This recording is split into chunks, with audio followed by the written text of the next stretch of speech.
Good evening, friends. Once again, welcome to all the participants in this IND-AS 6th session, where we are going to discuss conversion of financial statement to IND-AS financial statement, covering IND-AS 101. So we have with us our eminent experts, Anil Chachra ji. Anil ji, welcome to you platform. Welcome to you. Thank you, sir. About the speaker of the today, Anil ji is having LLB degree also. He's working as an independent consultant in corporate law and IND-AS advisory. So he's having a vast experience. He has delivered many other sessions on IND-AS with the industry as well as NARC. Latest, he has been awarded as appreciation certificate by NARC. So congratulations. So with this, begin with the session. Thanks to each participants also for joining and continuously showing faith. And definitely we will share the presentation later on with the recording also, so that you can watch it later also. So let us start the session. Now I hand over the session to Anil ji. Over to you, Anil bhai. Thanks, Sumit ji, for your nice introduction, and thanks to the CASA team for inviting me for the today's deliberation on IND-AS 101. And good evening to all my friends, dear friends, and other faculties members. Myself is Anil Chachra. I am working as an independent consultant. I am working on IND-AS advisory as well as in the corporate law. Now the today's session is IND-AS 101, which is the first time adoption of this financial statement. So what I will do is I will share this screen, the presentation on the screen, and I will share some practical experience through the Excel file as well. So we can bifurcate this discussion into two parts. One is relating to the PPT, which is I am having for this today's discussion, and the Excel files and the other financial statement which we can refer for this the today's discussion. So in this IND-AS 101, which is a very basic standard relating to this first time adoption of this IND-AS. So it is assuming that we are all we are knowing about the other standards as well. Other standard means the IGAP basically, because this standard is the crux of all these standards. It's a summary of all these standards. So when you will do the first time transition, so it is assuming that we are having the knowledge of these accounting standards as well as the IND-AS standards as well. Only then the people can do the conversion from these accounting standards to the Indian accounting standards. So in as far as this professional opportunities are concerned in relation to the conversion or the adoption of this IND-AS. So in India, we are now 5-year-old country as far as this IND-AS financial statements are concerned, because 2016-17 was the first year wherein the government of India or the institute has applied, or the countries, the industries has applied this IND-AS financial statements. Now we are entering into the 6th year of this IND-AS financial statements, because the peak phase has been over as far as this the adoption of this financial statement is concerned. But might be that in cases wherein a company wants to purchase another company through this business acquisition, and the transferor means the company who want to take a control over the another company is into the IND-AS compliances. They are doing the IND-AS compliances, or they are adopting the IND-AS standards, but the other company is not doing this IND-AS. So that means they are in the transferring company is into the AS principles, accounting standard principles. So as and when this parent will acquire the another company, the subsidiary company, so that means to the subsidiary perspective as well, now they have to comply in the IND-AS principle as well. So now we have to look the other perspective as well while doing this adoption, or while searching the opportunities in relation to this IND-AS adoptions part. And in another case, might be that the the category or the criteria of the threshold limits, the company will meet out, and you have to adopt the IND-AS accounting standards. So opportunities will arise, but yes, the scope is now, the peak is now over. So as and when the company threshold will meet out, or the company will go into the listing part, or the holding or subsidiary relationship will come into the picture, you have to comply the IND-AS standards. So we will discuss about it in our presentation part. The third thing, which is the most important thing, is that the listing entity, which it's a mandatory for the listing entity to convert the AS to the IND-AS part, or that means they have to comply the IND-AS standards. But the recently in 2020, there was an amendment in the listing definition of the listing companies. So earlier, the debenture, the NCDs or the non-convertible debentures, the company want to list into the stock exchanges, they will fall into the listing entities. But now post this 2020 part, so the amendment has been brought out, wherein the NCD, if they are going to list on a private placement basis, so that will not be treated as a listing entity. So we have to look into that perspective as well. So in which stage, or in what criteria that we need to comply while adopting this IND-AS Indian accounting standards. Now let's start without wasting much time. We will move into the further discussion, and I will share this PPT.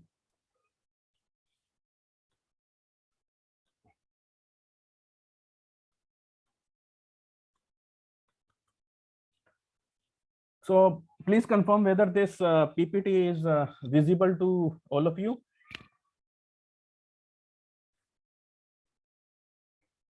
Okay. So now, so for each and every standard, there's a two things. One thing is that there is an objective and scope. So as and when you apply a particular standard, so there is a particular objective, that why we want to apply a particular standards. But this standard is basically a coverage of all these standards. So as and when you apply this IND-AS 101, the objective is that the output should be a high quality financial information. So what was the criteria for this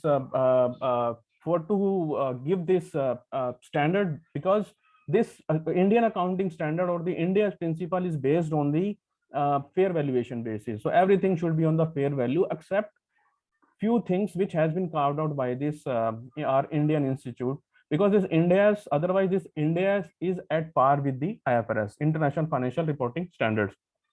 There are certain criteria or certain carve-outs which has been taken out in our IND-AS to comply with our Indian economy. So otherwise, apart from these exceptions, all standards are at par with the International Financial Reporting Standard, which is the IFRS. So the objective of this IND-AS 101 is to give a financial information, high quality financial information, to the users, how they can start to adopt, or how they can start to apply this particular Indian accounting standard, at what stage they have to apply the Indian accounting standard, what would be our transition period, because this terminology will be normally used in the Indian scenario as far as this IND-AS part is concerned, as and when you will adopt this IND-AS at the first point of time. Now look at a situation, or a situation, at a first time your client, you are a chartered accountant firms or a IFRS consultant, and your client approaches you that please convert our financial statement from the accounting standard to the Indian accounting standard. So during these discussions, you have to think about that. A first time adopter, what type of the criteria and what type of the objective we need to keep in our mind while doing the transition from accounting standard to the Indian accounting standard. The second thing is that the starting point for the IND-AS, what would be the starting point of our IND-AS, that we will discuss. This will be called the transition period, or how the comparative would be look like, what type of the financial statement it would be. So that we will discuss in our today's session. The third thing, which is the most important thing, is that the benefit should be more than the cost. Otherwise, there will be no purpose to serve the or to adopt this IND-AS or the Indian accounting standard, because otherwise the cost would be used and the benefit would be less. So that is the also criteria that the standard has brought out. The three things, keeping in mind the three things, the Indian A101 has to be adopted while doing the transition from accounting standard to the Indian accounting standard.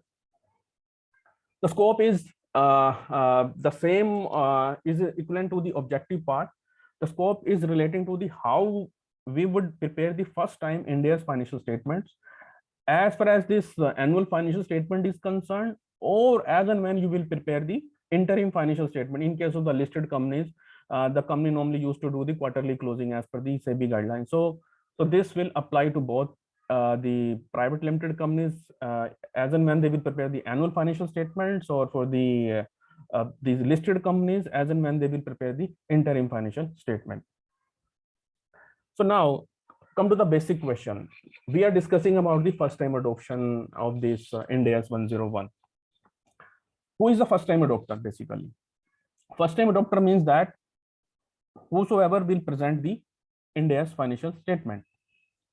First IND-AS financial statement, it should be only the company only, right? So it can't be the LLP or the other thing, partnership firm. It should be the company which is governed by the Companies Act 2013 only.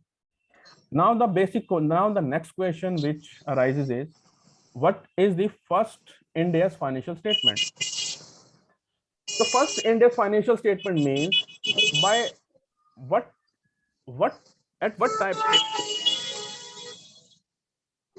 What is the first IND-AS financial statement? The first IND-AS financial statement, it could be your annual financial statement, which adopts this IND-AS by an explicit and unreserved statement in compliance with the IND-AS. And now the question is, what is the explicit and unreserved statement? So that is defined by this IND-AS 1. IND-AS 1 defines that only and only in those cases wherein we have to comply all the standards, all IND-AS, only and only we can say that we have complied the IND-AS compliances. So that's why they have mentioned that explicit and unreserved statement in compliance. So as you see the financial statement of the IND-AS companies, you will find a particular line item in the notes of accounts that they have complied all the IND-AS with the statement that explicit and unreserved statement in compliance with the IND-AS. So previous GAAP means the erstwhile standard which has been issued by the institute, which is called the Indian GAAP. So three things we need to keep in our mind. First thing is that first time adopter means a company or an entity who want to convert from AS to the IND-AS. The another thing is that what is the first IND-AS financial statement means the annual financial statement that you will prepare with the statement that explicit and unreserved statement of compliance with this IND-AS. The third thing is the previous GAAP.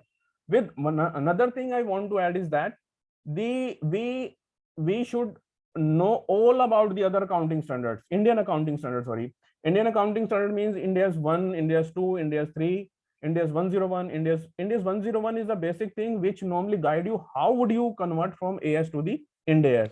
And apart from this 101, we should have knowledge of all the other standards. Only and only in that case you can convert from accounting standard to the Indian accounting standards.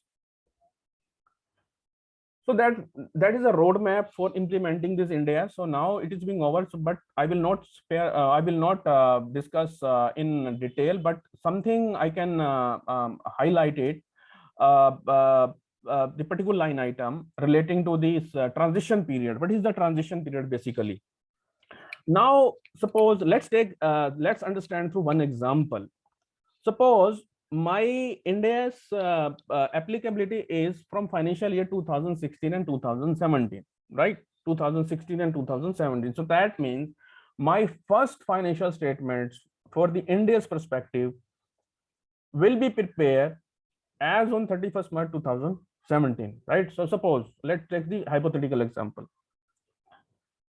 And what would be my comparative period? 2016. So this is the normally that we are doing. So as and when we will prepare the balance sheet or the financial statements, we normally prepare the comparative numbers as well, right?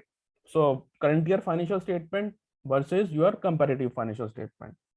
But IND-AS principle says that we have to do the retrospective accounting. Retrospective means that suppose I have set up my company in 2008 and now I am into the 2017. So that means from 2008 to 2017, when I am applying this IND-AS, so that means I have to do all accounting for each and every year. So that means 2008, 2009, 2010. So would it be possible as far as this benefit and the cost compliance is concerned? The answer is no. So that's why they have mentioned that the transition date, what would be the transition date? So the transition, so one thing is your 2017 numbers, the comparative number would be 2016. The standard says that the first IND-AS reporting period for this transition period is concerned, that the transition date is concerned, beginning of the earliest comparative period presented. So that means 2017 is my first financial year, 2016 is my comparative. What would be my the earliest comparative period? So that means the 1st April 2015. So that means it should be equal to, we can say, the 31st March 2015 financial. So whatever the financial numbers of the 31st March 2015, we will take as an opening balance of 1st April 2015. From 1st April 2015, we will start to transit our accounting standard to the Indian accounting standard. So now the journey will start from 1st April 2015 to 31st March 2017. Now let's take one more example. Suppose now what is going on? We are now going to enter 31st March 2022, right? 2022. Now some client has, suppose, approaches you and asks you to do the conversion for our company, which normally met out the some threshold which has been prescribed by the MCA or whatever the reason it would be. How would you determine that? What would be my transition period, and what type of the financial statements or what type of the comparative I have to put into my financial statement? So that is a basic thing.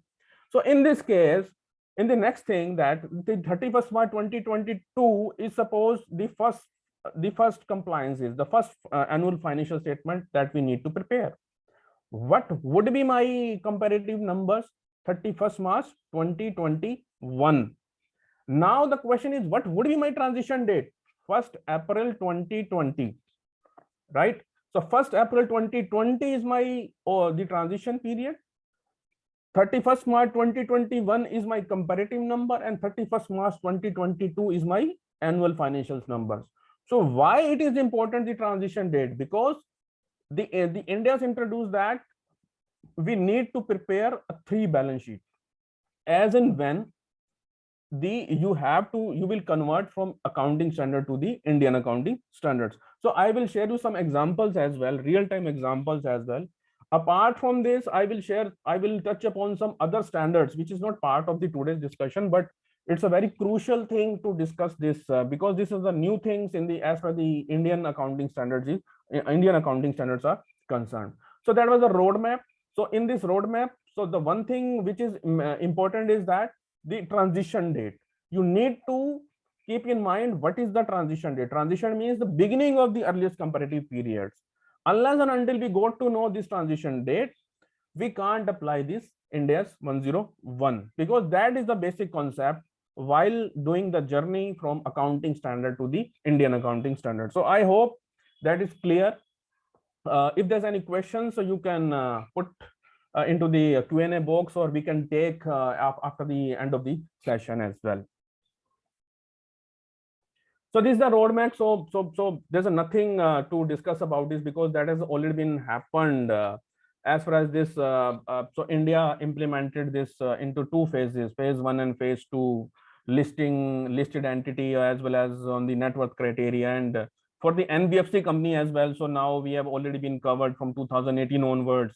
So except bank and the insurance companies. So in India, so banks and insurance companies is still to be covered.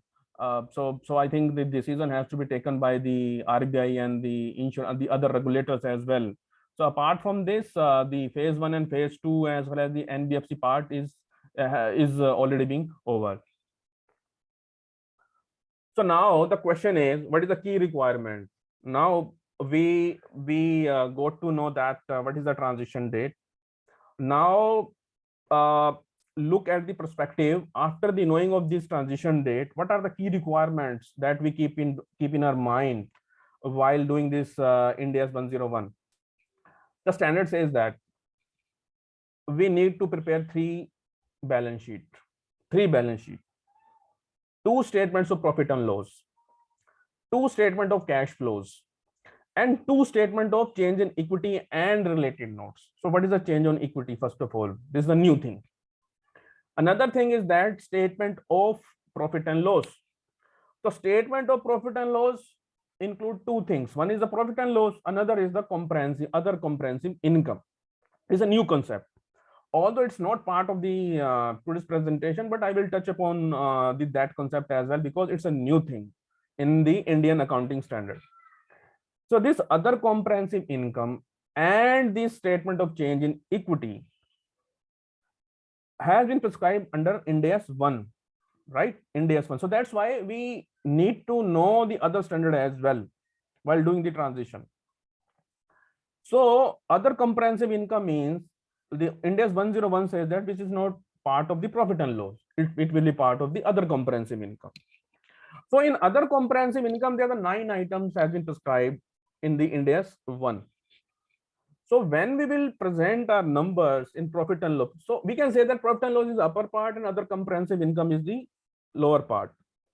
The format has been prescribed by the MCA in Schedule 3. So there are the three formats. One is for AS companies. Second part or the second portion is relating to the IND-AS companies. Third portion is relating to the, or third part is related to the NBFC compliance companies, IND-AS companies. So you can go and you can check from the formats as well. And recently the MCA in last year as well, there was a changes introduced in the presentation of the financial statements, and accordingly our institute has brought out the guidance note as well. So you can refer those guidance note for the current year financial statement as well. So it's a very exhaustive guidance notes you can refer while doing the current year 31st March 2022 closing, as far as this IND-AS or the an NBFC part is concerned. So now we were discussing about the other comprehensive income. So other comprehensive income basically defined by the AS 1. So AS1 IND-AS 1, sorry, IND-AS 1 categorized that stated that we need to present 8 or 9 items. I think it's a 9 items which normally routed through the other comprehensive income. It's not part of your profit and loss account. And further, they have mentioned that in other comprehensive income, we need to categorize in further in 2 ways. One is recycle to profit and loss, and another is not recycle to profit and loss, right? So these are the basic things you can refer from the IND-AS 1 while doing this transition for this AS to the from AS to the IND-AS 101. So a couple of items are like the revaluation reserve of the PPE. It will be part of your OCI. The second item is investments, fair valuation of investments. So for fair valuation of investment, it could be 2 for debt and for equity. So now what is the fair valuation of the investment? So it will be governed by the how the investment will be accounted for. So it will be governed by the IND-AS 109. And so IND-AS 109, IND-AS 32. So you have to refer those standards as well. So whatever the fair value fluctuation it would be, if we categorize to other comprehensive income, it will be part of the OCI. So now you have to look whether it's a debt or whether it's an equity. So there are a couple of things. So I will give you an overview. I'm giving you an overview how you can link a particular standard to the another standard. So that will help you and understand you and help you to understand how you would get a comfortable position as far as this IND-AS is concerned, right? So this is the relating to the OCI as well. So now the another thing is that the whatever the changes in this when you will look like this IND-AS financial statements relating to that, as and when you have to route it through this OCI, the tax amount, deferred tax amount will have to be routed through OCI as well. So that means the deferred tax, whether it's relating to the PNL or into the equity or into the OCI, that will be routed through the same same item, like means if a particular item is routed through the profit and loss, the deferred tax will be routed through profit and loss. If an item is relating to the OCI, deferred tax will be routed through the OCI as well. So that means it's net of the deferred tax impact. So that's a new thing that you will cover in the IND-AS. So that was not there in the accounting standard. So that's a good thing that you will learn when you will read all these standards while in your practice parts, right? So another is the two statement of cash flow. So statement of cash flow is not a challenging thing, right? So it's on the receipt and payment basis, so that will not a challenge. Two statement of change in equity. So change in equity is basically a movement of reserves. Whatever item is part of reserves, means security premium or the other equity. Other equity could be like in case of your suppose your CCDs, convertible debentures, right? So earlier, suppose you have invested in a particular you have issued a debentures, right? And in the accounting standard, in the IGAP, it's a liability. But when you transition from accounting standard to the IND-AS, the accounting will get changed depending upon the terms and condition of the debenture issued. Suppose if it is a CCDs, cumulative convertible debenture, and fixed to fixed criteria has been meet out. So that is governed by IND-AS 32. I am giving you just an overview of this, how you can link the one standard with the another standard, right? So that can be part of your other equity, right? Because if the CCDs get converted, if the debentures get converted into the equity, and we have meet out the fixed to fixed criteria, which is being governed by the IND-AS 32. So that means that the liability will get be reclassified to the other equity. So these type of the challenges you will face when you will do this Indian accounting standard accounting, right? The third thing is that the same accounting policies, unless and until the new standard states about something different, right? So so we can say that three balance sheets in this slide. So three balance sheets, two statement of profit and loss account, two statement of cash flows, and two statement of change in equity. And apart from this preparation of this balance sheet or the financial statements, we need to prepare a reconciliation. It's a very basic thing and a very essential thing while doing this transition from accounting standard to the Indian accounting standard. You have prepared the balance sheet. How you will prepare or how the balance sheet will look like, I will show you, right? But we need to prepare the reconciliation. Might be that your shareholder funds was X amount of rupees as far as this IGAP is concerned, but now you are transiting to the IND-AS, the amount suppose X plus 1. So what is the addition of X plus 1 in the IND-AS? We need to explain and we need to reconcile what are the items is being there and what is the logic, and we have to mention in our notes to accounts as well. So it's called 101 reconciliation. Normally when you will download the financial statement or annual reports of the companies, you will find that when a company doing the transition from this accounting standard to the Indian accounting standard, there's a one note called IND-AS 101 reconciliation and disclosures and presentation part. On the same page, we have to prepare the other comprehensive reconciliation as well. So might be that some items or the profit and loss, which was X amount of rupees in my accounting standard is concerned, but in the Indian accounting standard, suppose it's X minus 1, so profit has been reduced. So what is the reason for reduction of my profit or increase of my profit? We have to mention in my notes to accounts, right? So this is a presentation and reconciliation. So in nutshell, if I can summarize the two slides in that, we have to prepare three balance sheet, two statement of profit and loss account, two statement of cash flows, and two statement of equity and related notes, and reconciliation of equity and other comprehensive income, total comprehensive income. We need to reconcile as well as mention the reasons. What are the reasons is being there for for the fluctuation between the old standards, old equity, and the new equity, right?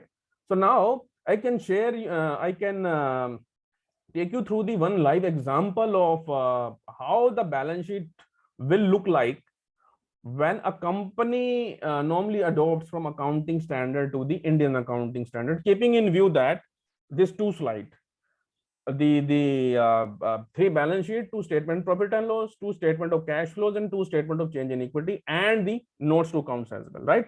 So now I'm going to share this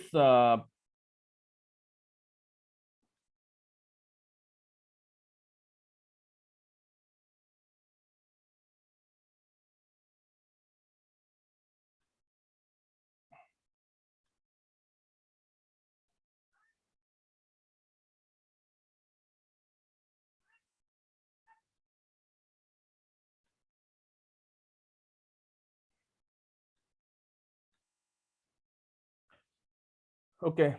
So I will take you through the two financials. It's a very basic financial statements, right? One is relating to the non-NBFC and another is the NBFC companies, right? So now look at this financial statements. The company adopted its financials. This company was covered under the phase 2, means 17-18. 2018 was the first year wherein the company adopted the India's financial statements. The comparative was 2017, right? Now the question is, what is my transition date? So the transition date means the earliest date of the comparative period. The earliest date means the 2016, 1st April 2016. So this is the base that we need to take and do the journey from accounting standard to the Indian accounting standard. So that means we have to take the balance sheet, the financial statement as at 1st April 2016, IGAAP balance sheet, and need to convert from accounting standard to the Indian accounting standards, right? So I will not go by item as an item. I will just show you how the financial statement will look like. The format is prescribed by the MC and given in the schedule 3, right? So accordingly, the balance sheet has been prepared. What are the property, plant and equipment? What are the other items? Financial assets, non-financial assets, inventories, deferred tax. The new thing is this one, equity share capital and other equity. In your AS financial statement, accounting standards balance sheet. So there was the liabilities was what we called shareholder funds, equity share capital and reserve and surplus. Now they have mentioned equity share capital and other equity, right? The financial and non-financial, current and non-current are same. Now this is the first year financial statements, means 31st March 2018 when the company adopted the IND-AS, and they have transited from this accounting standard to the Indian accounting standard, right? This one, the 3 years balance sheet that we need to prepare. 2 years statement of profit and loss account. So this is the 2 years financial statements.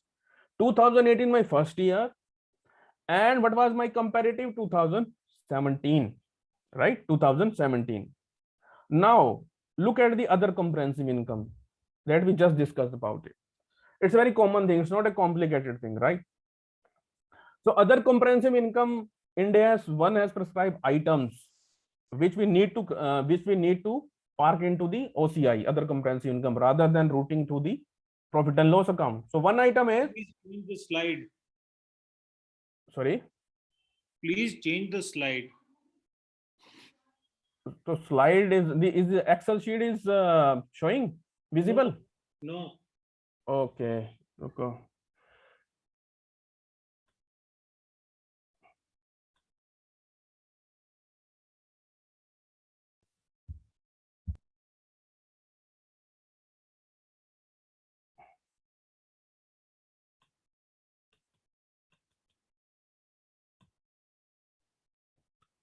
Just hold on.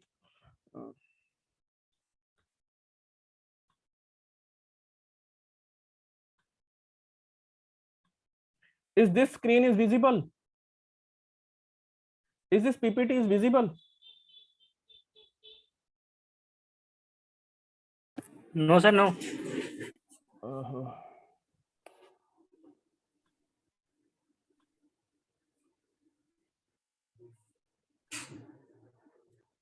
no share. Okay, just a minute.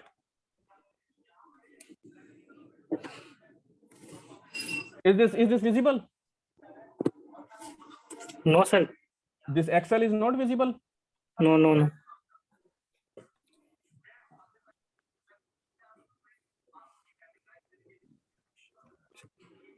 Yes, sir. Visual. This is visible. Yes, sir. Okay. Okay, so this is the financial statement of first time adoption, right? So in this financial statement, the first time, the 31st March 2018 was the year when the company adopted the IND-AS, right? Now the question is, what is my transition date? So 2018 is my annual financial statement. In that year, the company prepared the IND-AS standards, IND-AS compliances. So comparative period was 2017, 31st March 2017.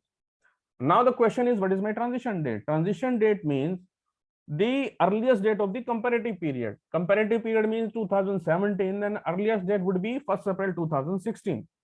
So that means, hello, is my voice and screen is visible?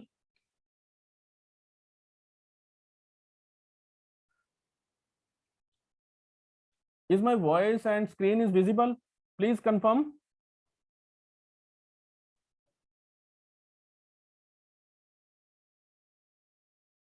Hello. Yes, Is there- visible. Okay, great. So 1st April 2016 was my transition date. So this is the year, this is the starting year. 1st April 2016 was the starting year wherein the company or the consultant need to take approach how they would convert from accounting standard to the Indian accounting standard. So we should have the balance sheet as on 31st March 2016, because 1st April 2016 we can say that it's equivalent to 31st March 2016. So accordingly, this 3-year balance sheet was prepared. Now you can say see the difference that the other items are similar, which has been given into the format as per this MCA in Schedule 3. So when you will compare this accounting standard balance sheet, AS balance sheet, with the IND-AS balance sheet, but you will see the difference that there are 2 items of this equity share capital and the other equity. In your AS balance sheet, accounting standard financial statements, so there's called equity share capital and reserve and surplus, which was part of the shareholder funds, right? So there is a difference between this IND-AS and the IND-AS and accounting standard financial statements. So we were discussing about this 3-year financial statements. So now this 3-year balance sheet, okay, 2-year financial statements. This is 2 years profit and loss account, statement of profit and loss account. So now let's see this one thing, this other comprehensive income that we just discussed about it. So other comprehensive income is covered by this AS1, which prescribe about the 9 items. So one item is relating to the remeasurement of the actuarial gain and losses. So actuarial gain and losses is part of the other comprehensive income, right? Now the question is, they have mentioned that the retirement benefits. What are the retirement benefits? Gratuity, which is covered by the different standards, the retirement benefit standard, employee benefit standard. This standard says that retirement benefits, actuarial gain and losses should be part of your other comprehensive income. Now look at a view of the leave encashment.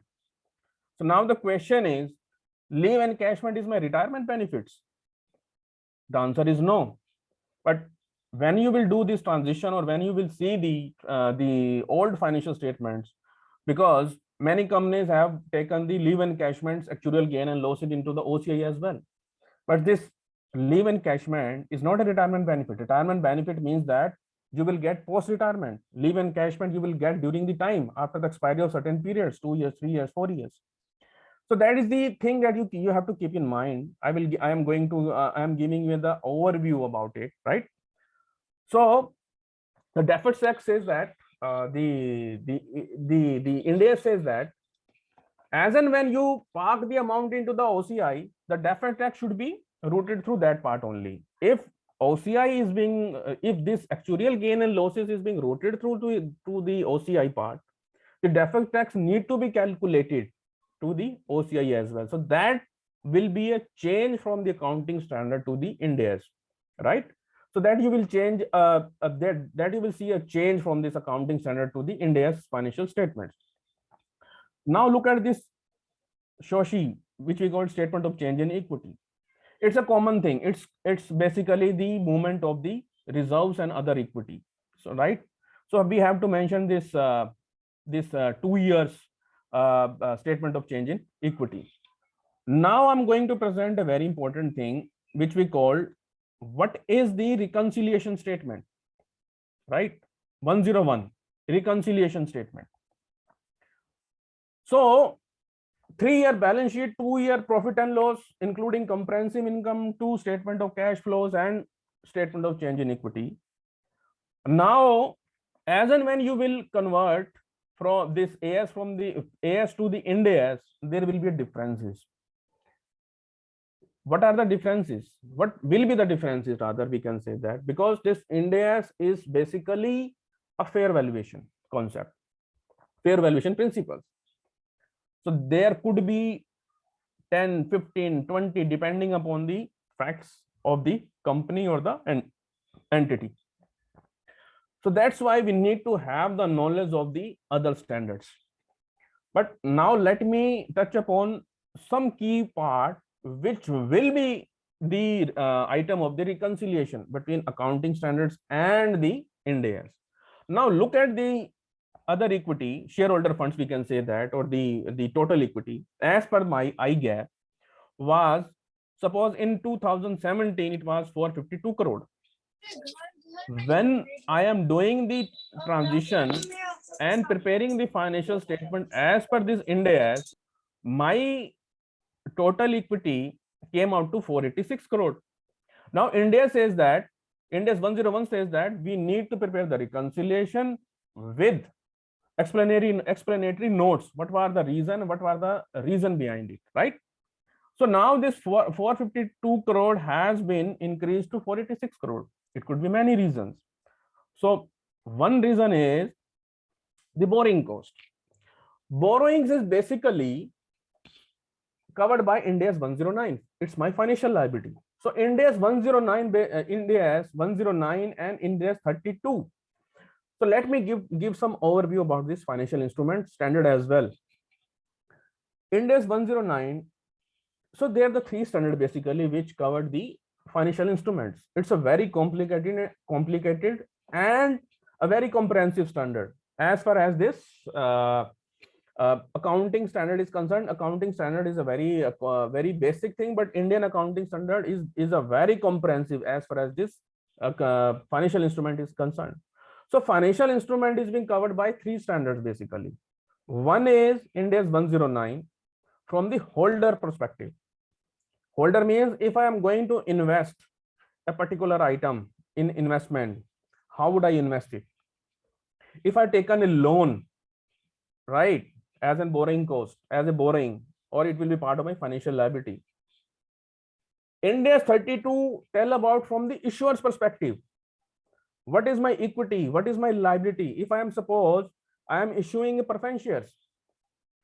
In accounting standards, it is part of my liability, but might be that this preference shares is part of my equity as far as this IND-AS is concerned, depending upon the terms and conditions. If it is convertible, it can be part of my equity.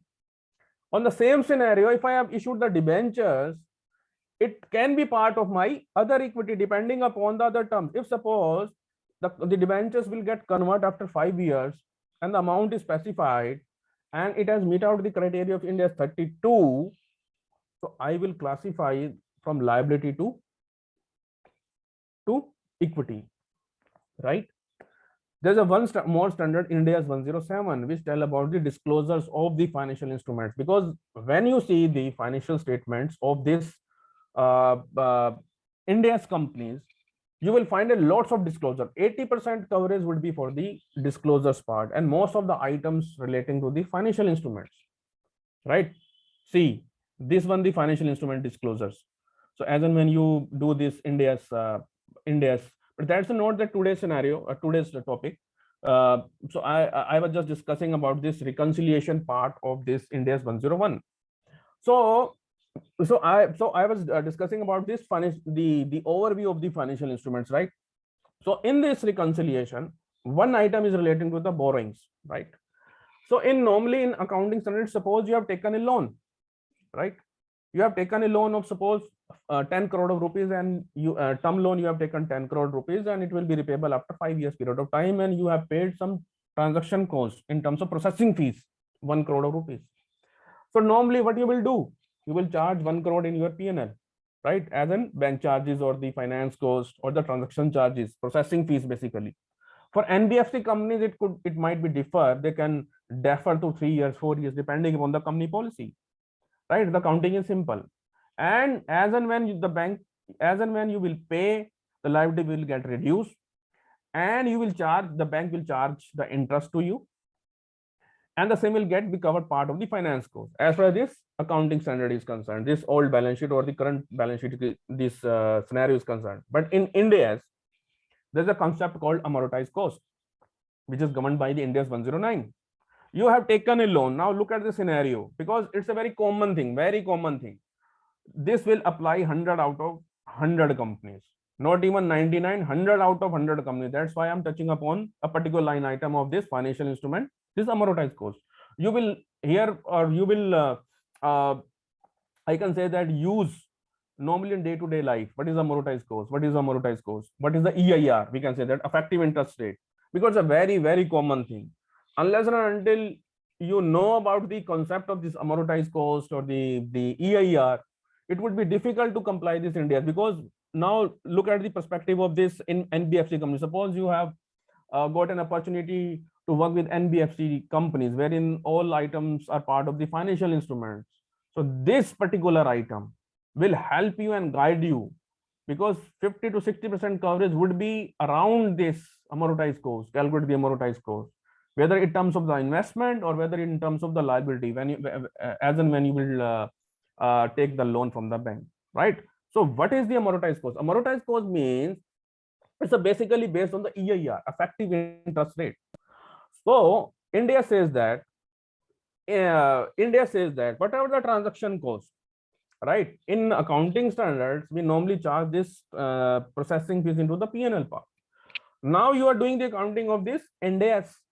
So the standard says that whatever the transaction cost is being there, you have to amortize it. Amortize means, suppose the loan is for 10 years, right? You have to amortize this 1 crore into 10 years. But normally when the IND-AS was applicable in India, some companies used to do this straight line accounting as well for the amortization part, but that was not allowed, because the standard strictly prohibited to use the straight line method. Now the question is how the amortization will get calculated and how the balance will look like. Now let me share one new part as well. Just a minute.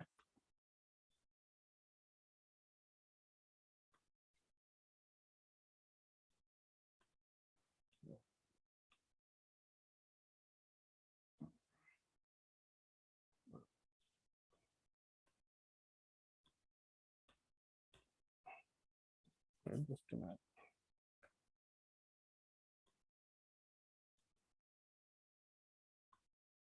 Now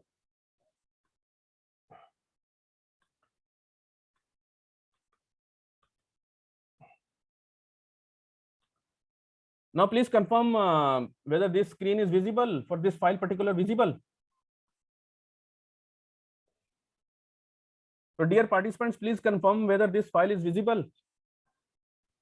Yes. Yeah, okay. So now look at a scenario, how this amortization will be look like.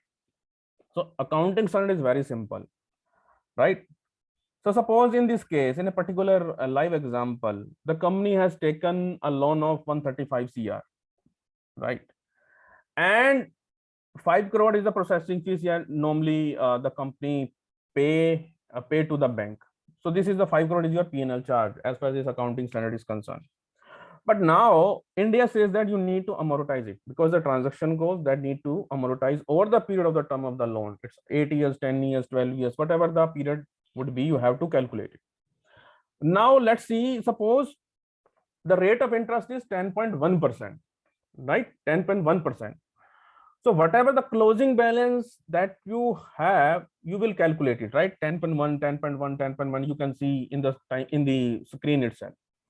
So this 130 crore will get reduced to zero as and when the time will lapse. Means by 31st March 2026, we need to pay it loan and the amount will get zero.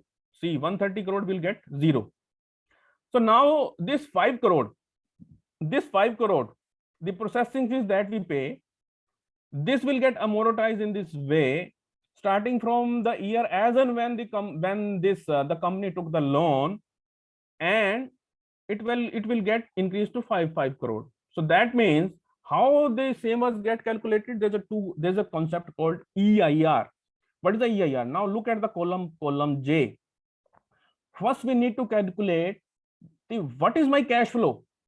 Cash flow means that whatever the loan I have taken, right, net of my transaction cost, and how much I am paying interest.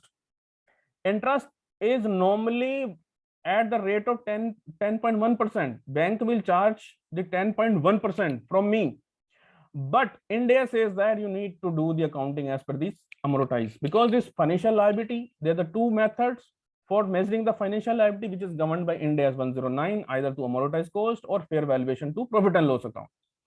So now we are doing this amortization cost because fair valuation is allowed in liability as and when we are doing the trading, right? So that's the logic that we are doing on the amortization model.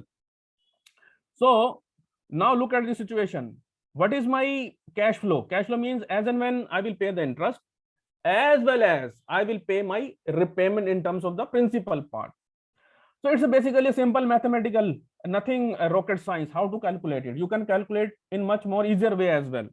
So the simple Excel formula. This is my EIR on the per month basis, means 10.86%.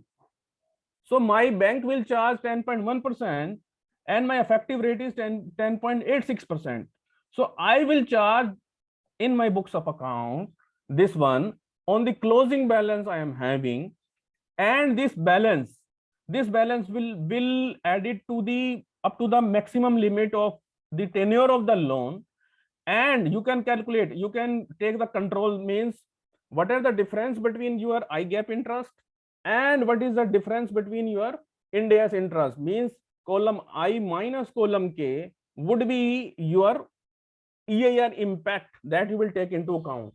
So this is a very, very basic thing, very, very basic thing, because this terminology or this type of working, you have to do it as and when you do the IND-AS compliances, as and when you do the IND-AS financial statements.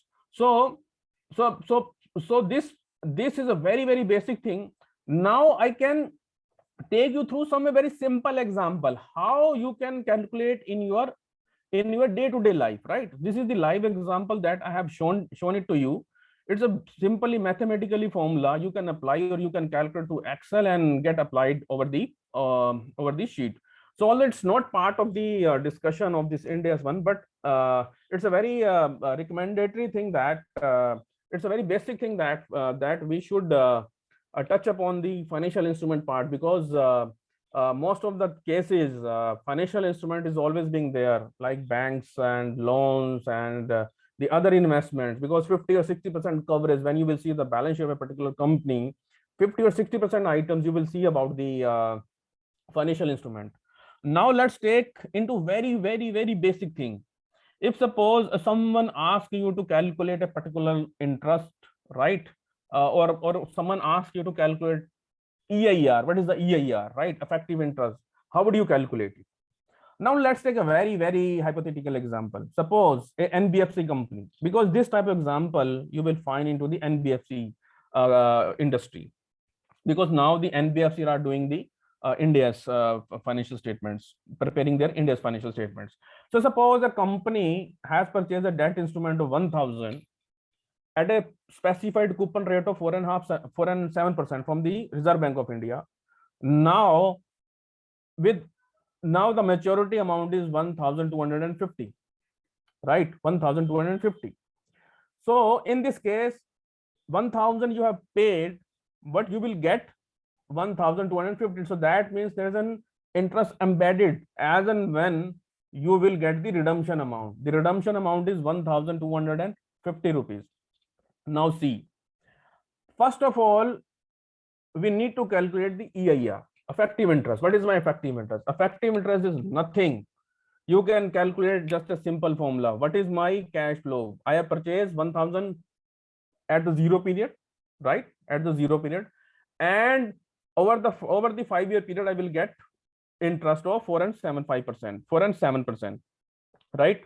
So I will get an interest. On simple basis, you can calculate your EIR. Your EIR is 10%, right? The same principle. Now in IND-AS, you have to calculate the interest income or interest expense as per the EIR method, effective interest rate method, right? So as and when you will see the column of finance cost in your schedule 3, you will find that there is something that you need to mention. IND-AS 1 as well prescribed that you need to mention that how much interest cost you have prescribed or you have calculated as per the amortized cost. So that's why you need to have all the numbers, all the calculation, and before that you need to learn about how to calculate the EIR. So in this case, your 10% is your EIR. So this is the amount that I will get, 1,250, right, at the end of the tenure of my instrument, and I will get this is my actual income. 59 is my actual income. This is a 1,000 I have invested. This is the interest that I will get in my books of account. My books of account would be 99 rupees. I will get interest of 99. So basic thing is that whatever the difference of 250, 1,000 minus 1,250, you need to amortize it. As simple as that. This is the basic principle. So accordingly, you can calculate it. This is the effective interest rate. This is the actual interest rate. Whatever your principal amount, whatever the EIR you will get, and what is minus actual cash flow, right? Minus actual cash flow, you can calculate it. And the one control point is that at the end of the period, this should be zero, whether it is your assets or whether it's your liability. So that's why this IND-AS is a very important. IND-AS 109, IND-AS 32 is a very important when you will do the transition from accounting standard to the IND-AS, right? So now this was the concept of amortization cost. So in this case, so now look at the perspective of the company. 5 crore loan, 5 crore amount was there, which was charged to the P&L. But India says that you need to amortize it. So the impact came out at a particular year is 4 crore 49 lakh. 4 crore 49 lakh means that this amount you at a particular point of time when you are doing this transition, this amount should be there, right? You have charged 5 crores. So that means in earlier, my 5 crore amount was higher as far as the P&L part is concerned. Now I am amortizing into the 8 or 10 years. So that is my profit will get increase. So when profit will get increased, it will impact my other equity as well. So same thing you will see here as well, right? Borrowing cost measured at amortized cost. So in this way, you can calculate these other items as well. And you have to mention the explanatory notes as well. What was the borrowing, how the borrowing cost was transitioned from a particular year or from particular standard to the new standard by adopting this IND-AS 101. And the same was impacted through P&L, the same was impacted to the other equity as well. Now look at this. My other equity was 452 crore. Now the same has been increased to 486 crore. So one item was 449. So that means that have increased my other equity. So that means the other impact would be on my P&L. So you can make a control. How much it will go to my P&L? So that means the difference between these two, the 2 years, 449 minus 3.36, right? This 444, 444.78, 444.79 at 31st March 2017. So in this way, you can make a control while doing this transition from IND-AS to AS to IND-AS. The other concept I want to highlight about it, the deferred taxes. Although we have touched upon the deferred taxes in some part, but there was some changes from when you will do these accounting standards to the IND-AS. As far as the losses part is concerned, accounting standard says that in case of virtual certainty, there was a concept called virtual certainty, but India says that reasonable certainty. Virtual means probable, more likely than not, 50%. It's more comprehensive, means if you are having a losses, in that case you can create a deferred tax asset only and only when you have a substantial evidence, means you are having some sort of orders in your hand which can substantiate that okay, the company will earn a profit, or these differences will get into this losses will get into the profits into the near future. But in IND-AS you will find a challenges, the concept called reasonable certainty. Reasonable means it's less than, can be less than 50%. So you will find a challenges. Suppose in the earlier company was having a losses, there was no virtual certainty, the company was not having any order, but yes, the certainty was there, the company can create a profit. But now you are doing this IND-AS, what you will do, this is a judgmental factor you need to keep in your mind while doing this accounting from IND-AS to from the accounting standard to the IND-AS accounting standards. So in this way the reconciliation can be prepared. You can download the other companies balance sheet from the IND-AS compliance companies, and you will get to know this reconciliation with the notes is mandatory as prescribed by this IND-AS 101. Right now I'm going to share one more balance sheet relating to the NBFC company.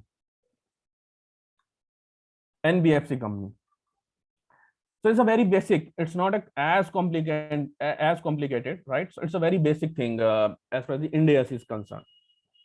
So in NBFC companies, there's a no concept called current and non-current, first of all, because this format prescribes that we have to prepare the balance sheet as per the liquidity format, means financial, non-financial, right? There's a no prescribed criteria for the current and non-current. There's a no criteria. So in this way, the balance sheet will get prepared, financial assets, non-financial assets, liabilities, right? So this balance sheet has been prepared as per this format. So in this case as well, the first financial statement was get prepared 2020, right? 2020. The comparative was 2029, and the earliest period given was 1st April 2028. This is the transition date, right? This is the transition date, 1st April 2028. Now look at the P&L. In the same way, the P&L was prepared 2 years, right? This is the common thing. The new thing is comprehensive income, other comprehensive income, right? Which we just discussed about it. So there was an investment in the company, in NBFC company. IND-AS 109 says that you need to do the fair valuation. So investments can be of two types, whether it can be in equity or whether it can be part of your debt. Debt investment means you have invested into the debt securities. Equities means you have invested into the equity securities. So in this case, it's an equity instrument. So equity means you have invested the shares into the another companies. So two methods, either through profit and loss or through other comprehensive income. The standard says that this is the strategy that the management need to apply.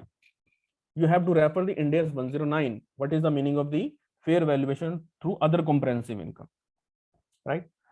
So in this case, whatever the fair valuation differences was there at the time of the transition and at the time of the preparation of the first year financial statement, that will be part of your other comprehensive income, net of deferred taxes, right? Net of deferred taxes. So this is the change from accounting standard to the Indian accounting standards. This is the statement of change in equity. So this example we have already covered, this compulsory convertible debentures. In your AS, it was part of your liability, but here it's part of your other equity, because that the debentures will get converted into a fixed period of time in fixed number of shares. So it will meet the definition of IND-AS 32, right? Equity. So it will be part of equity. So that will be part of the your IND-AS 101 reconciliation. I will show you. The other thing is the fair valuation of the other comprehensive equity securities. Whatever the amount it would be there in your P&L part, this one, the same will get reflected into the the statement of change in equity. The same thing you can find out into the 101 reconciliation. All methodology, exemptions, exemptions part we will discuss it, right? Just look at the reconciliation, how the reconciliation will get prepared between accounting standards and IND-AS. 1st April 2018 was my first year transition date. 2029 was my comparative period. Whatever the differences was there between my shareholder funds, between AS versus IND-AS, I have to mention it, right? So first example, we have discussed about the CCDs. Earlier it was part of my liability. So now, as and when it will get converted into the other equity shares, it will be part of my other equity. The second item was the fair valuation investments. So in this way, guys, we can prepare the reconciliation. It's a very, very basic thing. It's not a basic, we can say that it's a very good and basic thing.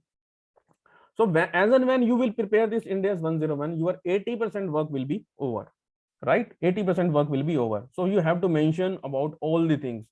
Why this convertible debentures is treated as the other equity. Earlier it was part of my liability. How the fair valuation of investments have taken into account. What was my logic, and what is the impact in my other comprehensive income as well as in my other equity. So the same thing we have to mention as prescribed by IND-AS 101. So this was the live example of the preparation of the first time IND-AS financial statements. Now let's go back to the PPT, right? So by covering these 3 slides, key requirements of IND-AS 101, this is the majorly one, because 80% criteria you will get fulfilled by these 3 slides only, by these 3 slides. So we have covered balance sheets, statement of profit and loss, statement of cash flows, and statement of equity and related notes, right? So now the question is,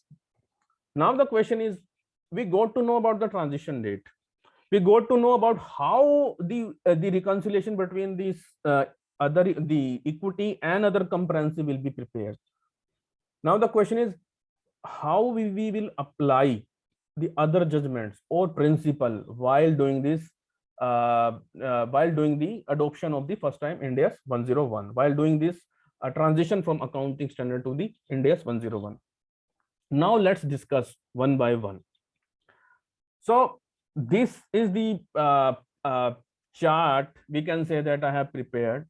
Although I have discussed in the course of in the previous discussions while giving the live examples, the first thing is that we should have the opening IND-AS balance sheet at the transition date, right? In the 2 example, one was the 1st April 2016, another example was 1st April 2018. The other thing is that use the same accounting policies unless and until the new standard requires something different. The third thing which IND-AS 101 specifies that we have to use the latest IND-AS rather than the earlier version. We can say that latest versions we have to adopt at the time of the transition. Whatever the IND-AS are effective, we need to take into account. The another thing is that some standards, because this IND-AS is not an easy task, the normally IFRS board or the Indian Institute came out the standard and give us the 2 year, 3 years period of time, like in case of IFRS 16 or IND-AS 116 or IND-AS 115. So they provide some lock period, 2 years, 3 years, 1 year. So you can apply it as an if the earlier permission, right? If it requires that the company can adopt it, there's no harm that you can apply after 2 years or 3 years period of time. There are some recognition principles and exceptions and exemptions are being given. So we will discuss about, right? So this is the basically items that we've already covered. So I have put into one slide, right? So now let's move into the crucial things. What are the general rules? Now let's keep into mind the opening transition date, means the live example dates, 1st April 2020, 2018, suppose is my transition date. So what are the principles? IND-AS says that, IND-AS 101 says that, specifically states that recognize all assets and liabilities. Suppose I am standing at 1st April 2018, right, is my transition date, and I have to prepare the balance sheet as on 31st March 2020, right? Look at that scenario. Recognize all assets and liabilities required to be recognized by IND-AS. Means if suppose in your erstwhile standards, accounting standards, one particular item is not required to be recognized, but IND-AS says that no, this item need to be recognized. It can be any item. Suppose in case of spare parts, earlier it was part of inventory, but now it should be part of my PP. You need to do it. Other example could be intangible assets, because this business combination principle, which is always governed by IND-AS 103, it states that as and when you do the fair valuation accounting, if you are doing the restatement principles, you can recognize the intangibles assets as well. Earlier it was part of the goodwill. If you want, you can recognize the intangible assets. So that's the IND-AS allows, right? IND-AS allows. Second step is that de-recognize all assets and liabilities which is not part of the IND-AS. Proposed dividend. Suppose in your, as and when you will see the financial statements of 2 years or 3 years back date, as and when the company applied this IND-AS, rather 2 or 3 years, 4 or 5 years back, 2016, 17, 18, you will find this item, proposed dividend. It was added back, means it was not allowed, right? So that means you need to de-recognize it. So whatever the items you have to recognize it, de-recognize it. Reclassify the items. We have covered 2 items in our live example. CCD, it could be your example. Earlier it is part of liability, now you have to convert into the equity. Preference shares. Earlier it was part of my part of equity liability. If it's an part of equity, it can be reclassified. It could be part of both. IND-AS 32 says that it could be part of both if it's meeting the compound instrument. If suppose a particular item, preference shares, it's part of it, it's meeting a definition of liability and it's meeting a definition of equity, it can be a compound instrument.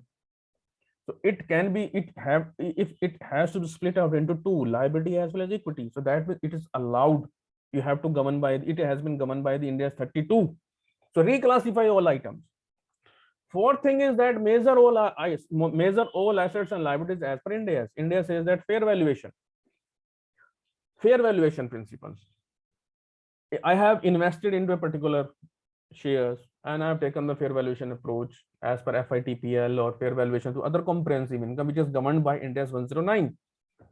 So that means you have to do it. Another example of measure of this asset and liabilities is discounting of long-term provisions, right?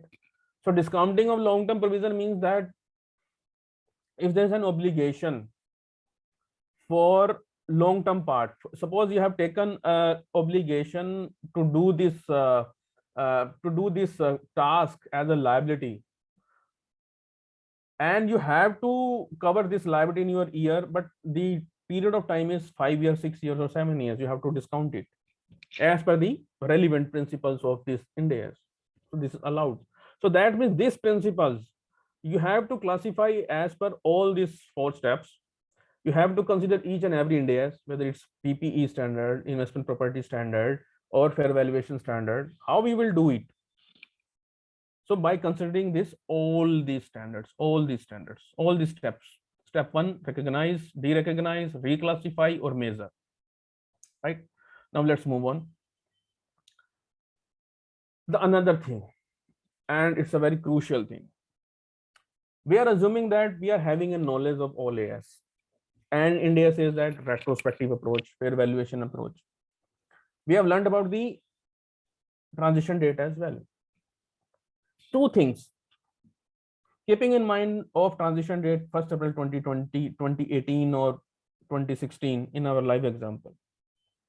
If I am preparing my first IND-AS financial statements, right, what exceptions and exemptions I have to take into account? Means whether every item I have to do the measurement on retrospective basis, means every item I have to take into my first IND-AS financial statements. Some exceptions has been given. I can't take the fair valuation of each and every item. So some exception and exemptions means some items has been mentioned, prescribed in IND-AS 101, which states that you can't do the retrospective approach, right? So we can categorize into exemptions and exceptions. Exemptions are optional.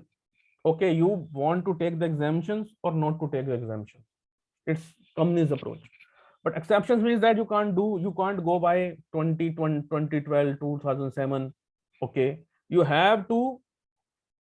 are prohibited to apply the retrospective approach.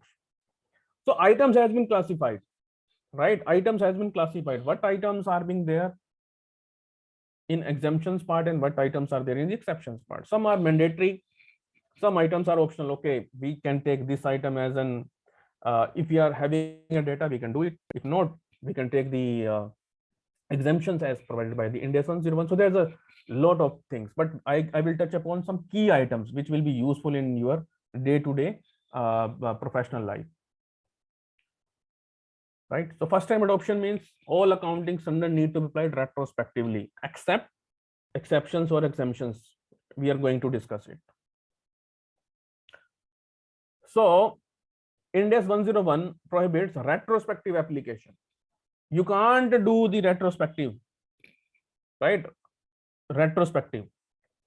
There are the 8 items which have been prescribed. 8 items.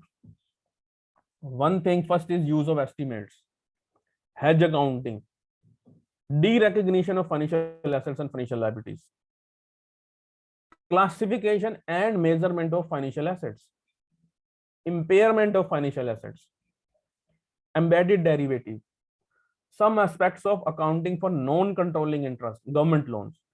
These are the 8 items which have been prescribed, but I will touch upon some key items, right, which is useful for you. First item is use of estimates. So IND-AS 101 strictly prohibits to change your estimate. You are standing at 1st April 2018 with your old balance sheet. Some estimates you have prepared because the company used to do accounting on some estimates, like suppose your case is pending with your Supreme Court or High Court or your litigation part or some regulatory authorities, and your advocates has given you judgment that okay, we are going to lose it or the case will be in our favor. Some estimate you have prepared, you have booked some liability or something like that. But now you are doing the IND-AS, right? I can't say that as on 1st April 2018. No. I will change my this estimate. You have to do the same thing. Otherwise, what will happen? The company can make their own profits or losses as per their own way. The company has estimated the depreciated life of 50 years of particular line item, particular property, plant, and equipment. Now they are estimating that okay, this is the 30 years. There could be many things that will happen, right? So we have to apply a judgment as well. What is required and what is not required. But estimate is not allowed to be retrospective, right? Retrospective. Yes, if there is something happened after the transition date, suppose this transition date is first of all 2018 and now something hasn't happened after 3 months, 4 months, 5 months, that will be treated as non-adjusting event and you can cover in the post period, not at the transition date, right? So this is the same slide that we have covered why this estimate is required or not. Hedge accounting is a very complicated thing. Hedge accounting is governed by IND-AS 109. Financial instruments, financial assets. Sorry, hedge instruments, hedge items. Two things is there. Hedge instrument could be your derivative, your credit swaps. Hedge item means whatever the item against which you want to mitigate your risk is your hedge instrument. So both the hedge instrument should be on fair value. But IND-AS 109 says that okay, at the transition date, if particular item is not meeting the criteria of hedge accounting, which is governed by 109, you are not allowed to do the hedge accounting. You need to discontinue it, right? You need to discontinue it. You can't allowed to do the hedge accounting if you're not complying the principle as on the transition date, right? So I'm not going to cover this example, right? This is a simple thing. Derecognition of financial assets and financial liabilities. What is the derecognition? Financial assets and financial liabilities are governed by IND-AS 32. Suppose you have taken a loan, it's a liability. Now you have settled with your bank. Okay, give me 100 crore loan. Now you are going to settle with 80 crore rupees or something like that. Now keeping in mind of first of all 2018 is your transition date. Now what you will do? IND-AS 109 says that okay, whatever happened in your past, suppose this transaction was happened in 2014, IND-AS says that everything you need to apply retrospectively. But for the derecognition principle, it stated that you are not allowed to do the retrospective. Whatever is happened, that happened. You will do it prospectively. Derecognition, suppose this transaction, particular transaction, 80 crore or 20 crore rupees, 100 crore out of settle in 80 crore rupees. IND-AS 109 stated something different. So IND-AS 109 says that this derecognition you have to apply prospectively, right? Prospectively. So this is the two examples, the same example that I have covered, this 80 crore or 20 crore, right? Non-controlling interest. So non-controlling is basically in accounting standard is your minority interest, right? Minority. So now let's take a situation. Suppose you are having a deficit in your account. The deficit is not allowed to adjust it with your NCI, non-controlling or minority interest. But India says that if you are having a deficit balance, you need to do it. You need to proportionate your deficit balance to the non-controlling interest as far as your consolidation financial statement is concerned. But if you are having a losses in earlier year as well, you are not allowed to do the on retrospective basis. Prospectively means at the date of the transition only, right? You can allocate your losses to your NCI. So that's just a concept of which has been mentioned in your IND-AS 101.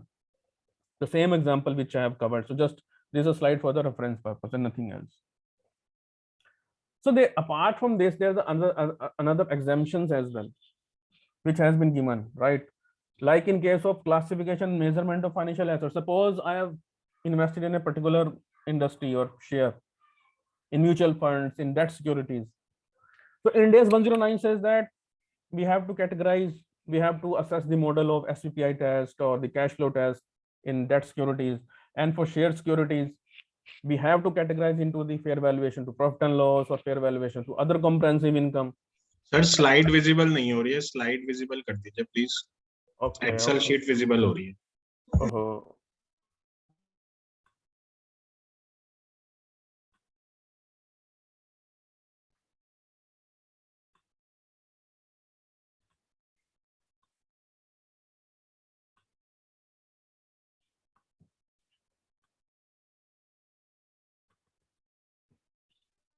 Now it is visible. Now it Yes. is visible. Okay, okay. So in earlier, so we covered this derecognition principle, right? It's not allowed to do on the retrospective basis. Second thing was the non-controlling interest.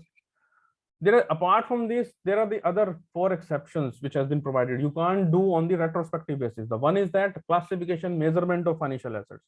So classification and measurement means, suppose you have invested into a debt securities, it is governed by IND-AS 109 from the holder perspective. How would you classify whether it should be on the amortized cost or it should be on the fair valuation to profit and loss? The standard says that whatever the circumstances existed as on the transition date, you have to cover it. So at the transition date, we have to manage whether it should be through profit and fair value to profit and loss, or to amortized cost, or to fair valuation to other comprehensive income. The another thing is impairment of financial assets. So it is called the expected credit loss model, which is governed by ECL. Or in short, we can say that is the ECL, expected credit loss model. It is governed by 109. It says that it should be on the retrospective basis. But for the NBFC, that would be a challenge because it's a complicated thing. But as far as the other part is concerned, like in case of the debtors or receivable, you have to apply retrospectively, right? By taking the lifetime approach. So this embedded derivative, if it's very complicated, so I'm not touching upon. I'm just going into some basic part. Like in case of the government loans, IND-AS 20 says that if you have taken a loan which is below than the market rate of interest, it's will be part of a government grant. But at the time of the transition, suppose you are carrying a government loan which is below your market rate of interest, it's retrospectively is not allowed. You have to do it on a prospectively basis, right? So these are the exceptions which has been given by the IND-AS 101. Now look at the optional exemptions. Optional means it's now company's choice. There's a lot of things has been mentioned, but we will cover 3 or 4 things which is part of day-to-day life, right? Part of day-to-day life. I will touch upon 5 or 6 items or 4 to 5 items, which will be applicable as and when you will do your first time IND-AS adoption or the subsequent accounting as well. First thing is business combination. Now suppose your transition date is 1st April 2018, right? In 2012, company has acquired another subsidiary. Company acquired a subsidiary. IND-AS says that you have to apply it retrospective basis, right?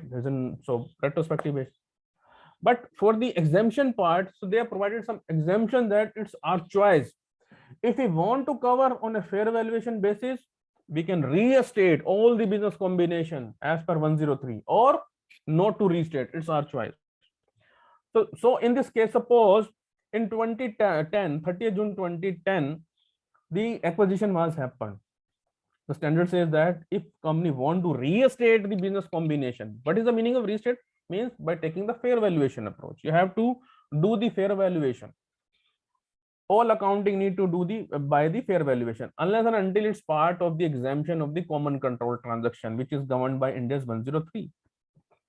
So standard says that as and when you will do this restatement for a particular date, all subsequent transaction relating to the business combination will be restated. So in a particular case, suppose 30th June 2010, the transaction was happened, and you are standing at 1st April 2018 as your transition date, all business combination between 2010 and 2018, 1st April 2018, 31st March 2018, you need to restate all the business combination. Now the question is, why it is required? Why the company will do a restatement? See, 103 specifically is a very, very good standard per se, I would say, in terms as far as the business combination is concerned. So IND-AS 103 allowed one thing, which says that, so I am assuming that we know about the concept of the goodwill, right? Means suppose your purchase consideration is, the carrying value is 1000 and you have paid 1200 rupees, and so 200 would be your goodwill. as in a simple example. So now doing this fair valuation, suppose, right? The 103 says that you can restate or you can identify your intangible as well. So this 200 in our example that I am referring to might be that some portion of your intangible, means brand or customer loyalty programs or long customer relationship, have been built into that. So you can recognize as well. So that's why the company can restate all the business combination as per 103, which the old standards or the accounting standards doesn't allow. So that's why so company need to think logically as well, right? So why this business combination need to be restated or not to be restated, or the consideration will be paid extra or we don't need to pay extra. So now look at the perspective of the income tax as well. So now from last year onwards, the depreciation of goodwill doesn't allow. So that means as and when you will deal acquiring in a particular industry or a business, you have to keep in mind that the consideration that you will pay extra will not make any sense, because the depreciation of goodwill will not allowed as per the income tax act. So these are the things, this is the strategic things that we need to keep in our mind while doing this type of transaction, right? So so this is the same thing that I have covered about this goodwill and all that part. So another thing is a very good thing. We can say that the cumulative translation adjustments. So there's a two thing, para D12 and para D13A of this IND-AS 101. See, if you are having a foreign exchange operation, at the time of the translation, you have to, so this balances you will cover under this FCTR, or we can say that foreign cumulative translation adjustment. So at the time of this IND-AS 101, adoption of this IND-AS 101, para D12 says that it should be deemed as zero. Means if suppose if balance is lying is $5,000, so that means you have to zero it by routing through P&L account. So we'll assume it is zero. It's not allowed to be carried forward. But as and when you will dispose of this transaction or you will dispose of this foreign operations, whatever the balance you will route it through P&L, that will be deducted. So in simple terms, we can say that whatever the balances are lying in the FCTR account or the CTA account, it will be treated as a zero. It will not allow at the time of the transition. The another thing, para D13A, it's a very common thing. You can refer para 46A of AS11, which states that all the foreign exchanges, interest part, you can capitalize it. The amount of foreign currency loans, you can capitalize it, right? So the same thing has been kept into the IND-AS as well. At the time of adoption, an entity can continue the same policy for the exchange differences arising at the time of arising from the translation of the long-term foreign currency monetary items. Means you have taken a loan from outside India, right, for particular assets, and there is exchange differences. You can capitalize it. You can continue the same policy, right, immediately before the beginning of the first IND-AS financial statement. But after that, it is not allowed. You need to route it through P&L. If particular loan is carrying on, you can do it, right? But post the first IND-AS financial statement, it's not allowed. So this is the carve out from this IFRS and the IND-AS. This is the one of the carve out, right? One of the carve out. So the same has not been there in the IFRS. Now moving to the fair value or revaluation as deemed a cost, right? So property, plant and equipment is a very big area as far as this financial statement is concerned. Look at the manufacturing perspective.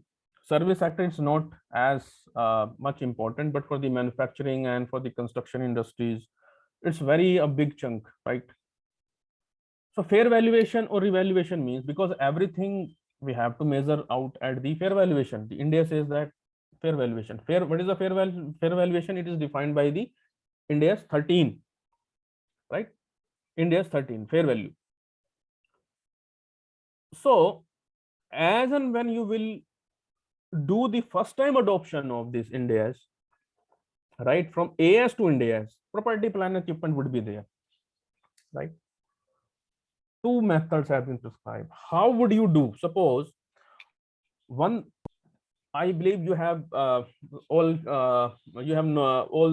you are having the knowledge about this property plant and equipment, how this gross block and depreciation and net block, right? In your AS part, accounting standard compliance companies, the same will get continue. Two options have been mentioned.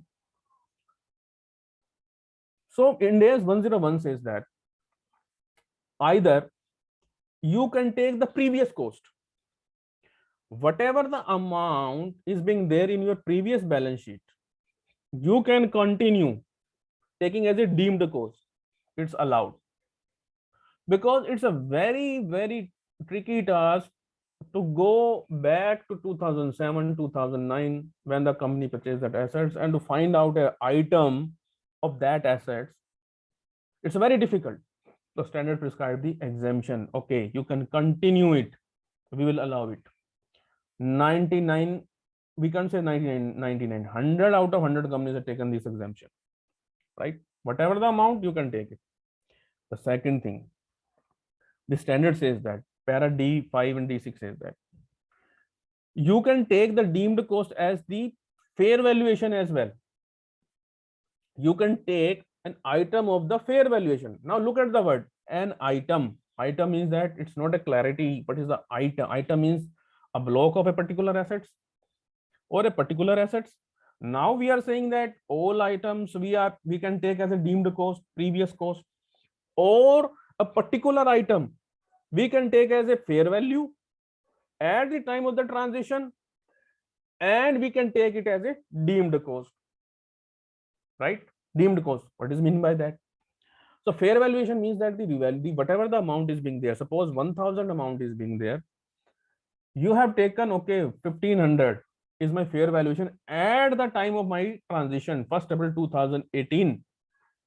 You can take this 1500, continue with 1500 in the subsequent years. This 1500 will be treated as fair value. If suppose previously company has revaluated items, has done the revaluation, right? Has done the revaluation. If that revaluation is equal to your fair value, the company can also do it. The revaluation reserve is appearing in your books of account, will be part of your will get transferred from revaluation reserve to retained earning, right? Retained earning. So the crux is that it's a very complicated and very logical thing. Two things we can say. The first thing is that previous carrying cost, whatever the previous carrying cost is being there, you can continue it, right? Continue it. The other thing is says that an particular item you can take the fair value. Particular item you can take the fair value and treat it as a deemed cost, and the same item will get continue for the subsequent years, right? Subsequent years. So in IND-AS 101 says that if you are taking, as per paragraph D7AA says that if you are taking the previous gap carrying value, only one thing is allowed. Suppose 1000 is your carrying value, net book value, and we want to take the same 1000 in our financial statement, that is allowed, except one additional thing you can do. Apart from this, you are not allowed to change 1000 rupees. What is the additional?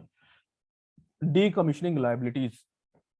If there is any necessary adjustments need to be done about the decommissioning liabilities, that is governed by the IND-AS 37. It can be part of your obligations, constructive obligation, right? So this is happen for this oil rig or some manufacturing industries wherein a company want to build or already build an oil rig as far as the Reliance or the ONGC is concerned, and after the 30-40 years at the end of the life of the particular assets, they need to clean out that area as well. So for that purpose, they will incur some expenditure. So that expenditure we need to discount it, and the same will be part of your fixed assets, property, plant and equipment. Means property, plant, equipment will get debited and the liability will get credited, right? So that will be your accounting entry. So only one adjustment is allowed, which is relating to the decommissioning of liability, and other thing will not get allowed. Now look at the practical perspective. You will find a lot of challenges. Suppose you are doing a transition AS to IND-AS. Some interest portion which we have covered, D13A paragraph, that the company can continue with the same policy. This one, right? Paragraph 46A of AS 11.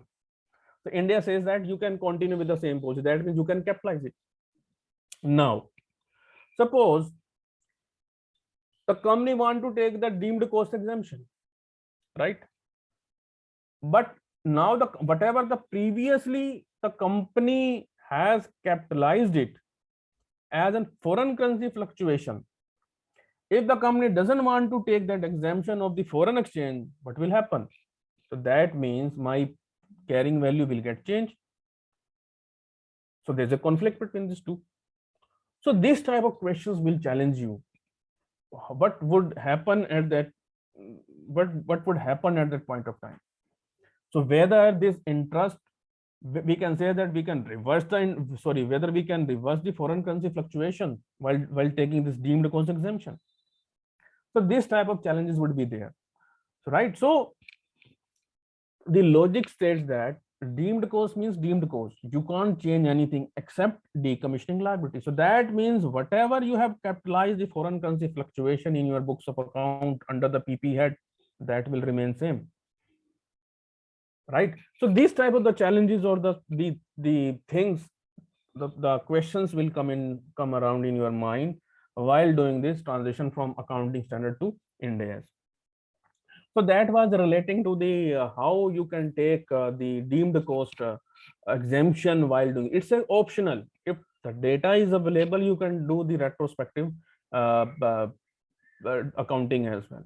So I have given the one example of this decommissioning liability, which I have mentioned about that the company can take this decommissioning liability, decommissioning part as a part of assets while doing the accounting of this first time adoption of IND-AS 101. So the same example, the very simple example, like in case of the oil rig industries or some telecom industries, if they want to build it out and want to incur some expenditure, so you can refer through the PPT. So there is no much discussion required on this side because it's governed by this IND-AS 37 as well. So another exemption, which is a very good thing. The second, the one was the business combination. Second was the foreign currency exchange differences. Third was the property, plant and equipment. How would you take? How you will take the deemed cost from previously to the new IND-AS? So sorry, the one question would remain same. One query would remain same. What would be the value? Whether we will take the gross block as it is in from AS to IND-AS or the net block. Net block means if suppose 1000 is your gross block, 300 is your depreciation, 700 is your net assets. What is my deemed cost? 1000 is my deemed cost as a gross value or net block 700? The answer would be 700. The net block we need to consider, right? So net block will carry over to in the IND-AS financial statement, and from that year means from your transition date, you need to apportion or need to calculate the depreciation accordingly, right? So that will be a very, very challenging thing, even if you apply the deemed cost to calculate the net block and you will apply all the things. The third thing is that IND-AS 1 says that we need to mention that the company is opting the deemed cost exemption in the IND-AS financial statement till the time the assets are there in your books of account. Suppose the assets are being there for 10 years, 15 years. So till the time the assets are being there in your financial statements, You need to mention that company has taken the deemed cost exemption, the company has taken the deemed cost exemption, right?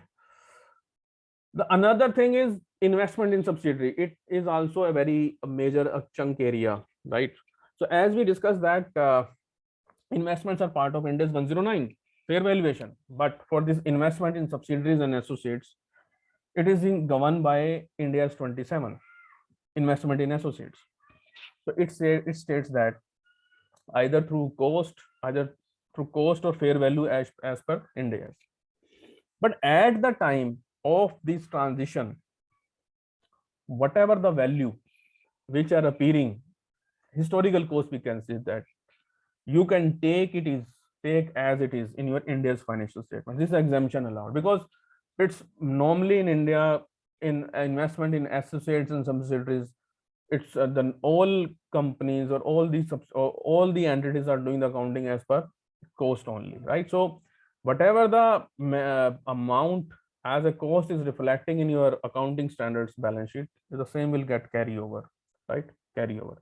So this is a very important thing. The third thing I can mention is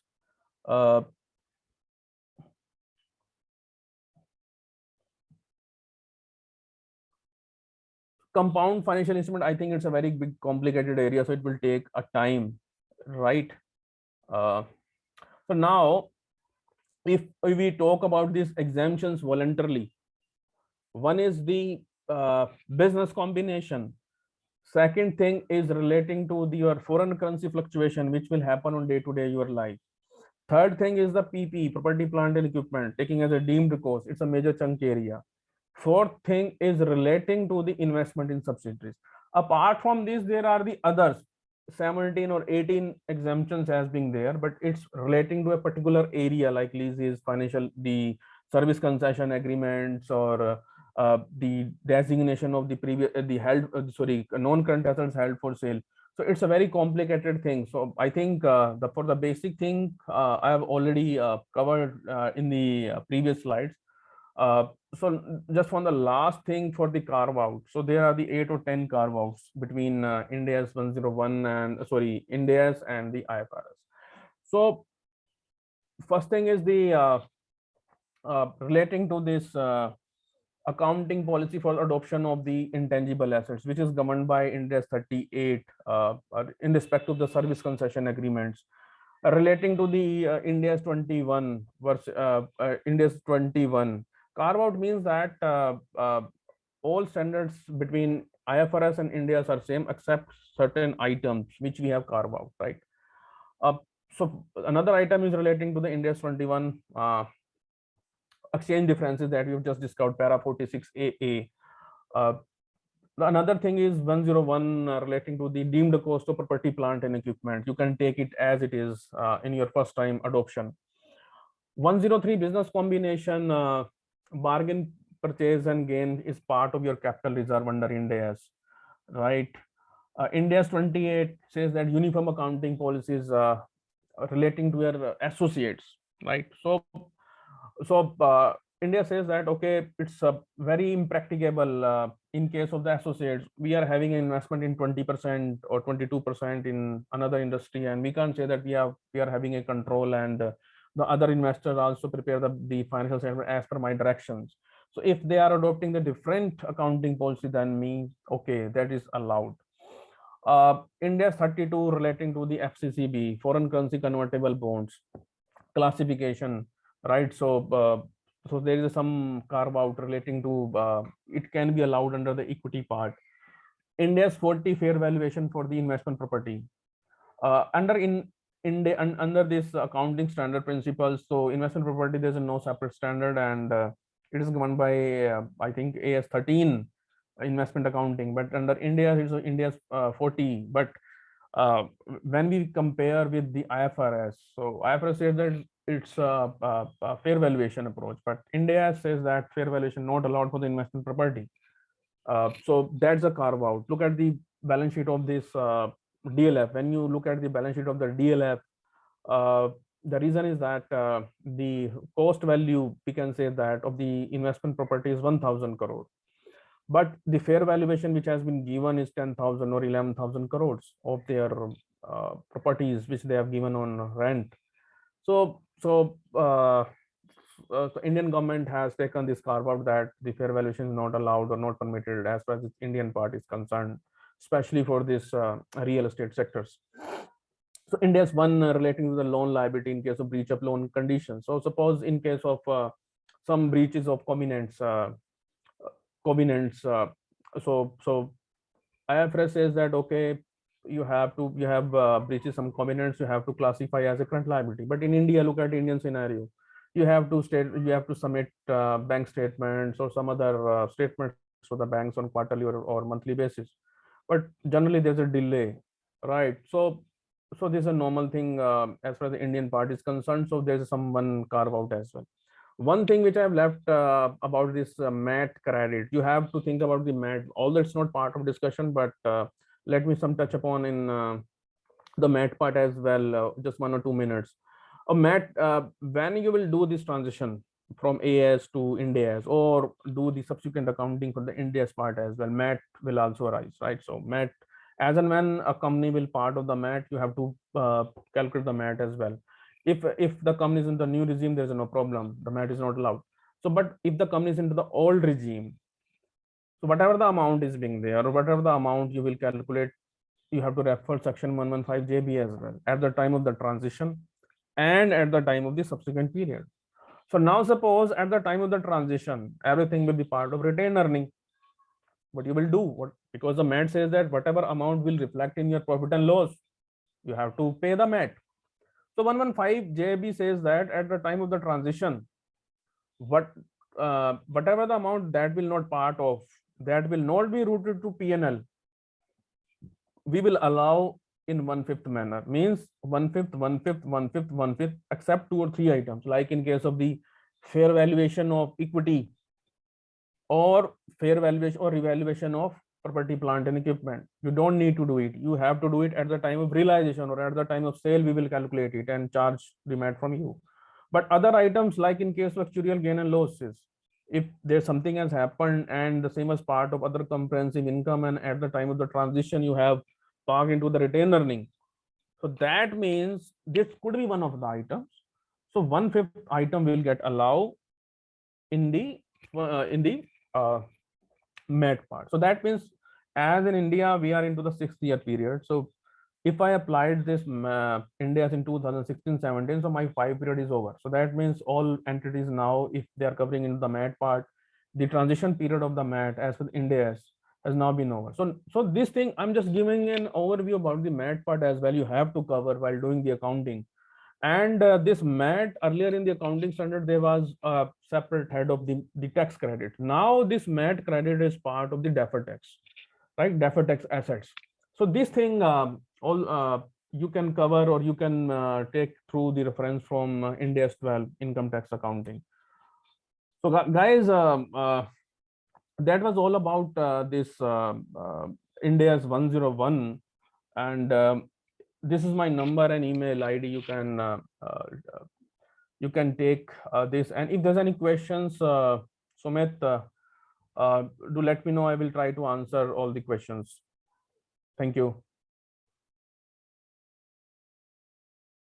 Over to you, Sumit.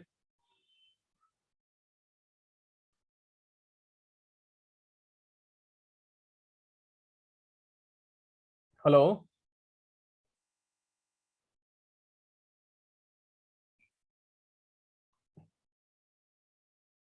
Hello.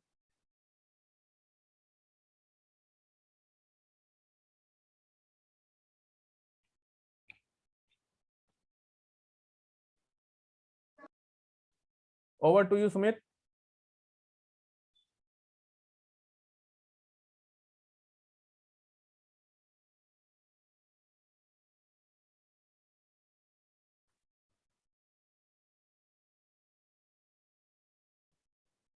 I think वो शायद है नहीं, अगर किसी की query है हम लोग डिस्कस कर लेते हैं, एल्स हाँ, या आगे क्लास को कंक्लूड करते हैं। Right. And thank you Anil ji, मतलब बहुत अच्छा लगा। Okay, it was thank you uh very much. Brainstorming session, बहुत सी चीजें समझने को मिली। सो So प्लीज किसी participant, की yeah, क्वेरी है, प्लीज रेज करिए।